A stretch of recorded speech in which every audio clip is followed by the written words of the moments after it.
ఈరోజు మన complaint Tata oil leak అవుతుంది. ఆయిల్ ఎక్కడి నుంచి అంటే చూస్తే మొత్తం కింద నుంచి ఆయిల్ లీక్ అవుతుంది.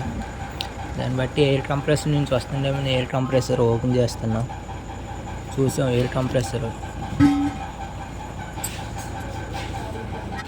ఓపెన్ చేసాం. ఓపెన్ చేసి ఇంకా మొత్తం డిస్పోజల్ చేస్తున్నాం. మొత్తం ఏంటంటే మన హెడ్ ముందు స్టీరింగ్ ఆయిల్ పంప్ ఓపెన్ చేయాలి. స్టీరింగ్ ఆయిల్ పంప్ ఓపెన్ చేసిన తర్వాత సైడ్ తీసిన తర్వాత పైన హెడ్ అది వస్తుంది. 12 బోల్ట్లు వస్తాయి. అవి ఓపెన్ చేయాలి. పైవి 4 బోల్ట్లు వస్తాయి.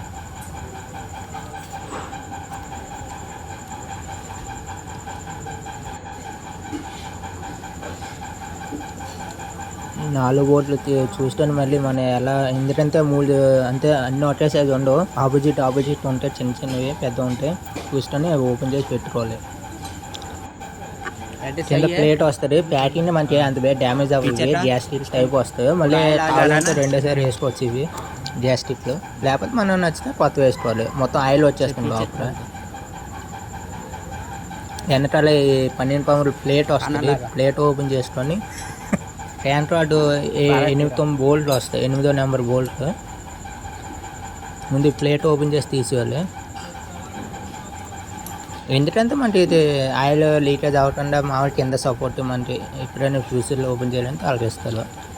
8వ నెంబర్ బోల్ట్ ఓపెన్ చేయాలి. ఇవి ట్రాన్స్ ఆఫ్ సిస్టమ్ సంబంధించింది.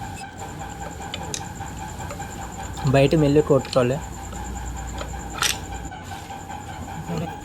రింగులు తీసి లోపల చెక్ చేస్తారు. అసలు గ్యాప్ అంత వస్తుందో ఏటనేసి చూడండి. చాలా మొత్తం 20-40 mm గ్యాప్ వచ్చేది. కొత్తవి ఇవి. కొత్త దారి వేసినప్పుడు మనం గ్యాప్ని చూసుకోవాలి. పాత ఇవి అవతలని కొత్తవి.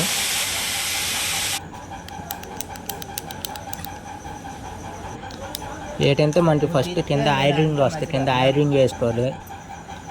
ముందు స్ప్రింగ్ ఎక్కించుకోవాలి. తర్వాత చిన్న మన సపోర్ట్ రింగ్ వస్తాయి. చిన్నవి పతలా ఉండేవి. అవి ఏంటంటే తర్వాత ఎక్కించుకోవాలి. మరి రెండోసారి ఫస్ట్ ఎక్కించితే స్ప్రింగ్ ఉండే రింగ్ మళ్ళీ సెట్ అవుతుంది. అంత వేళ ఇవి ఉన్న మామూలు మన కంప్రెసర్ రింగ్ టాప్ రింగ్ వస్తుంది. టాప్ మీద నెయ్యాలి. టాప్ అని రాసి ఉంటే చూస్తే నెయ్యాలి. పైన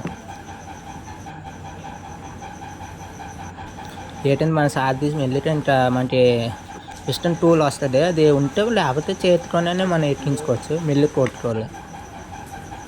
లేకపోతే రింగులు డ్యామేజ్ అయిపోతాయి. గట్టి కొట్టేస్తాయి. టైట్ చేసి పిస్టన్ కొట్టేసి ఒకసారి తిప్పుకొని చూసుకోవాలి. ఆయిల్ వేసుకొని లోపల సైడ్ కొద్దిగా ఆయిల్ వేసుకొని తిప్పాలి. ఇంకా అనబొండ వేస్తే మనం బోల్ట్ ఫుల్ టచ్ చేసుకొని ప్లేట్ అది హెడ్ ప్లేట్ గ్యాస్ స్టిక్లు ఇవన్నీ కొత్త వేసుకుంటే బెస్ట్. ఎందుకంటే మళ్ళీ ఓపెన్ చేయం కదా.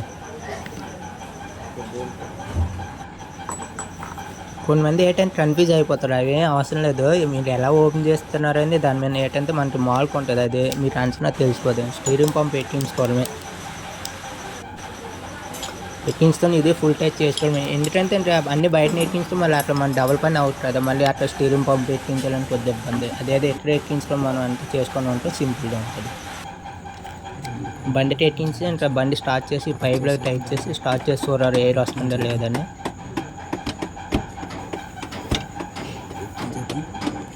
స్టార్ట్ చేసి చూస్తే ఎయిర్ వస్తే మనకేమో కిందలో నుంచి ఇంకా పైప్ ఎక్కించింది. స్టార్ట్ చేసి ఎయిర్ వస్తుంది.